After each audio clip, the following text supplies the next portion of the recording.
என்னப்பா ரெடியா? ரெக்கார்ட் பண்ணிக்க.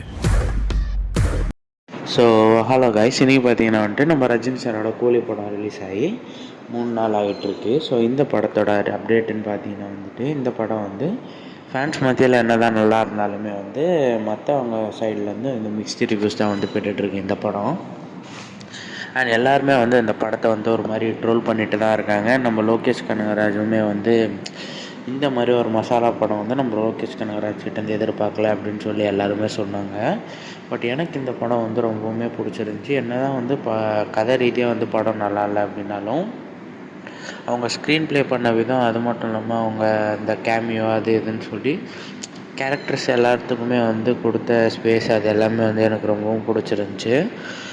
அண்ட் இந்த படம் பார்த்திங்கன்னா வந்துட்டு நம்ம லோகேஷ் கனகராஜோட எடுத்த படங்கள்லேயே இது வந்து ரொம்ப லோ கிரேடான படம் அப்படின்னு சொல்லி எல்லோரும் சொல்லிட்டு வராங்க. பட் எனக்கு வந்து இந்த படம் வந்து பிடிச்சிருந்துச்சி. இந்த படம் வந்து எனக்கு ரொம்பவுமே வந்து ஒரு மாதிரி போர் அடிக்காமல் பார்த்த மாதிரி இருந்துச்சு. இதுக்கு முன்னாடி வந்த படத்தை விட எனக்கு இந்த படம் தான் பிடிச்சிருந்துச்சி அப்படின்னு சொல்லணும்.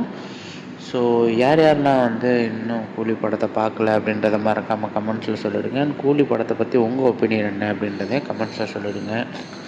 ஸோ சினிமா சம்மந்தப்பட்ட நியூஸ்லாம் உடனே தெரிஞ்சுக்கணுன்னு நினச்சிங்கன்னா நம்ம சேனலை சப்ஸ்கிரைப் பண்ணி வச்சுக்கோங்க. நன்றி நண்பா.